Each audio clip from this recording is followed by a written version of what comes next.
The 17 News at Sunrise podcast is brought to you by Clinica Sierra Vista. Welcome back to the 17 News at Sunrise podcast, where we share your news on your schedule.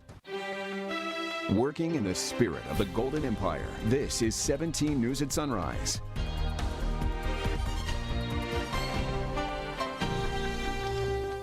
Well, good morning to you. Thanks for waking up with us here at 5. I'm Chris Burton alongside Moses Small. We are in for Maddie and Alex taking some vacation time today. And like I said, we do begin this morning with an update on the fallout of yesterday's severe weather.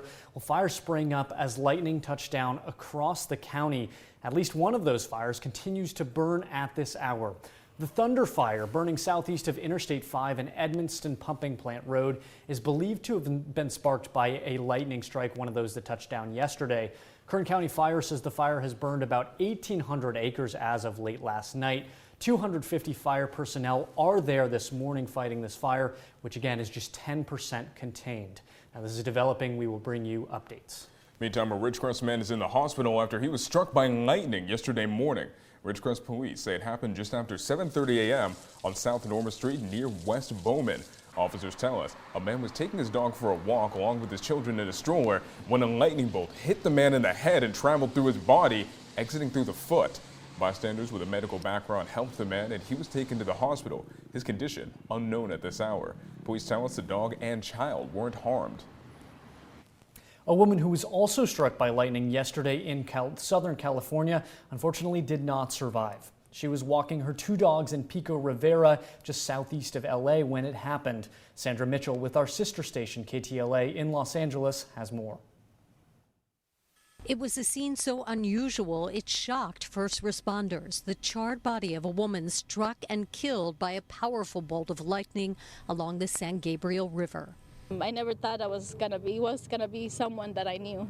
Gloria Colocha watched on her security camera video as her tenant left for her morning walk. Within minutes, the 52-year-old Pico Rivera woman and her dogs were dead. I'm saddened. She was a sweet lady. She was very responsible. Didn't get to know her that much. The impact of the lightning so intense it blasted through the blacktop. All over Southern California, there were warnings to seek shelter as wild weather pounded the area. It was a show. Lightning and thunder and shaking the house kind of thunder. Oh my God. A lightning strike lit up this power pole in Whittier, and the fire spread to a nearby garage.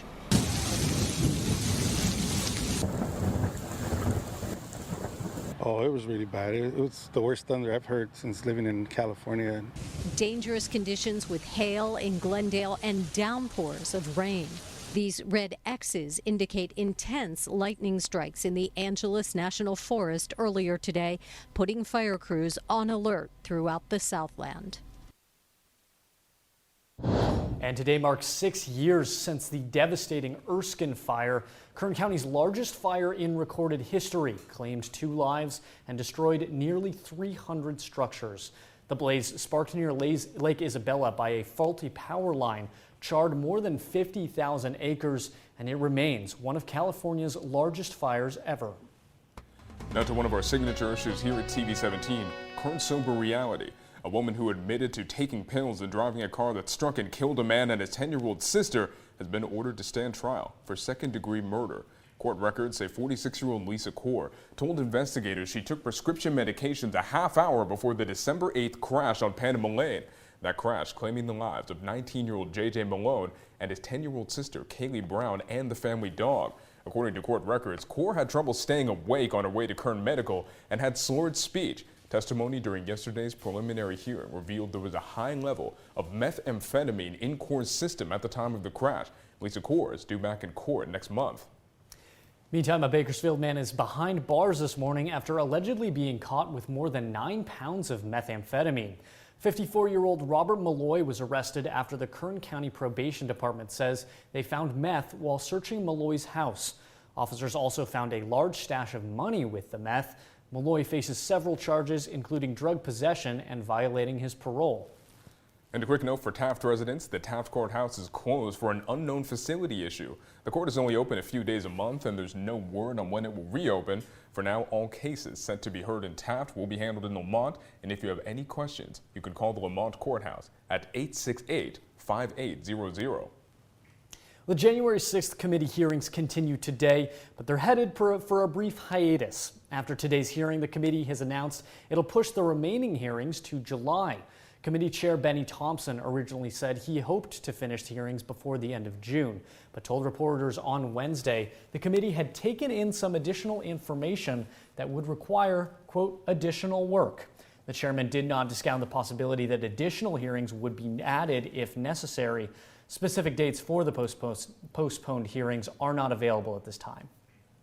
And just a reminder, you can watch today's hearing right here on TV 17. The special report will kick off at noon Pacific time. Today's hearing is the same one that was postponed last week, featuring witnesses Jeffrey Rosen, Richard Donahue, and Stephen Engel. It's expected to cover former President Trump's pressure on Justice Department officials as part of his efforts to overturn the 2020 election. And in Washington this morning, the most significant gun safety bill in decades appears poised for passage in the Senate. It didn't go as far as Democrats had hoped, but it does have the support of key Republicans on Capitol Hill.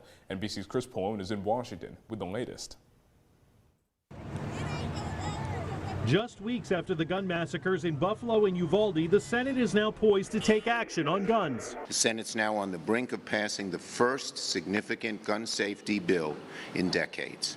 On this vote, to lawmakers, the public's outrage over mass shootings undeniable. When senators went home, they heard loud and clear from their constituents that this time doing nothing could not be an option. The bill, hammered out by a small group of bipartisan senators, doesn't go as far as Democrats had hoped. It doesn't ban assault weapons or raise the age to buy them.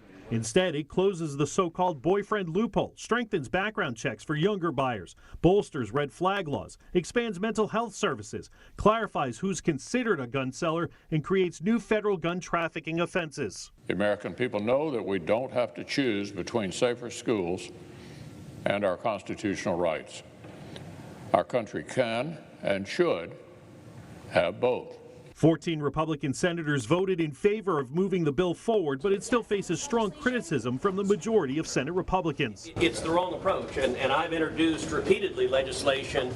The nation's largest gun rights group, the NRA, also opposed. I think most people will not allow any outside group to veto good public policy. Supporters undaunted, confident it will pass by this weekend. Majority Leader Chuck Schumer says this new gun bill is on track to move to a final Senate vote tomorrow afternoon. In Washington, Chris Pallone, NBC News. Meantime, as the country continues to recover from the latest mass shooting at Robb Elementary in Texas, survivors of the Route 91 Harvest Festival shooting in Las Vegas are gathering to share stories of resilience. On October 1st, 2017, 58 people died and more than 800 were hurt when a gunman opened fire on concertgoers at the Route 91 festival in Las Vegas. 2 more later died, bringing the total number of victims to 60. Among those victims, several Kern County residents. 20-year-old Bailey Schweitzer, 54-year-old Jack Beaton, Shafter High grad Victor Link, and 28-year-old Taft resident and substitute teacher Kelsey Meadows. On the 5-year anniversary of that shooting, survivors will gather in Kern County for a chance to share stories of hope and healing. We want to bring together survivors. We want to talk about our stories of resilience and how we have, how we've gotten through our trauma, how we've survived and thrived over the last almost 5 years. Connect with one another and get that peer support, that one-on-one peer support. The goal of our project is that long-term healing. This event will be open to all Route 91 community members, but out of respect for their privacy, it will not be open to the general public. Now, if you'd like to learn more about the Route 91 Heals project, you can head to givenhour.org, that website you're now seeing on your screen. Meantime, local students are preparing to host the first March for Our Lives rally at CSU Bakersfield's campus. Organizers say they'll encourage congressional leaders to act on gun control and safety. They'll also challenge our local elected officials to take measures such as implementing trauma-informed education practices and hiring more school counselors. The rally is scheduled for this Saturday at 10 a.m. Attendees are encouraged to bring their own signs, lawn chairs, sunscreen, and water. Making headlines around town, it was soundly rejected 4 years ago by Kern County voters. Now there's a new push to get a 1-cent sales tax increase on the November ballot. 17's Marco Torres reports. It's a proposal that voters shot down 4 years ago, but 5th District Supervisor Leticia Perez says times have changed. I believe something more needs to be done. We need to take greater local control over our financial future.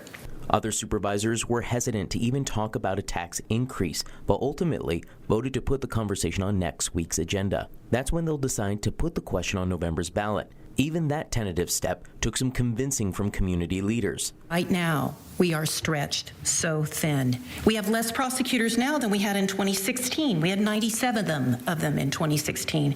Today, we have 75.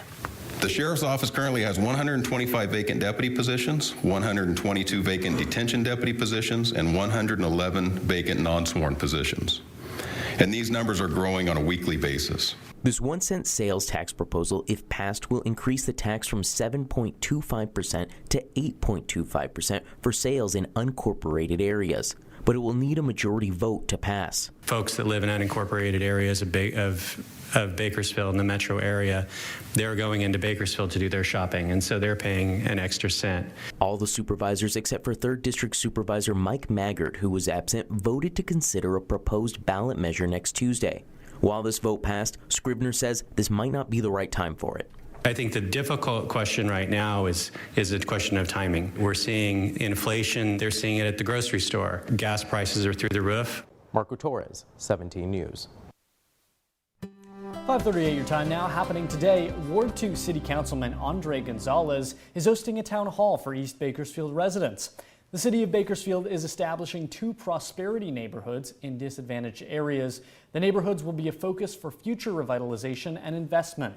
Councilman Gonzalez says tonight's town hall, is an opportunity for those living in East Bakersfield, primarily around the Monterey and Niles corridor, to visit with city officials and voice their priorities for the area. Because of the Public Safety and Vital Services Initiative and with the federal ARPA dollars, we have one-time dollars available at the city to make infrastructure investments. That means for us to improve Niles and Monterey Street in terms of making it more walkable, improving street lighting, addressing infill lots and vacant lots so that we can actually develop those properties. There are a lot of vacant lots within the east side. All of those ideas and more are what we can do right away because of these new dollars. That town hall again scheduled for tonight at 6:30 p.m. at the Boys and Girls Club Armstrong Youth Center on Niles Street. Free dinner and childcare will be provided. Meantime, the Kern High School District will recognize its highest performing students at a special ceremony this evening. A total of 140 students from across KHSD's 18 campuses will be recognized. Each student will receive a plaque and a $500 scholarship. The ceremony kicks off in Bakersfield High School's Harvey Auditorium at 6:30 p.m. tonight. Other news now. In Afghanistan, a desperate search for survivors after an earthquake killed an estimated 1,000 people. Just as the country faces so many challenges after the U.S. withdrawal, Matt Bradley reports. Afghanistan recovers its dead and searches for its wounded after violent tremors shook this troubled nation, killing more than 1,000 people, according to Taliban officials. Rescue workers are now rushing to save more than 1,500 injured as hospitals are filling up. The 5.9 magnitude quake in the country's southeastern Paktika province was felt as far away as Kabul, the country's capital, and even neighboring Pakistan. It was too dangerous, said Habibullah. We left home immediately. A lot of people were injured. Today's fresh tragedy strikes Afghanistan at its most vulnerable and leaves the ruling Taliban begging for international aid. The group has been in power for less than a year after America's chaotic withdrawal. The country's finances have already been gutted by war, banking sanctions, and aid cuts. Local officials warn casualties are expected to rise even further.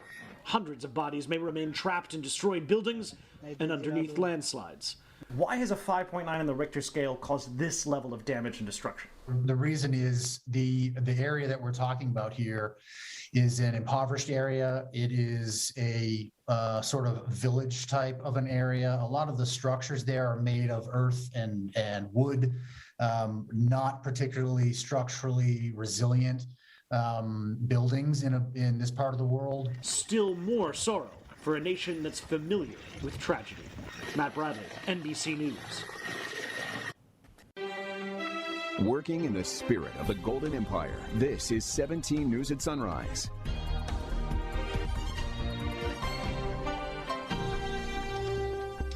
The 17 News at Sunrise podcast is a production of KGET and Nexstar Media Group. For more on all of the headlines in today's show, head to kget.com.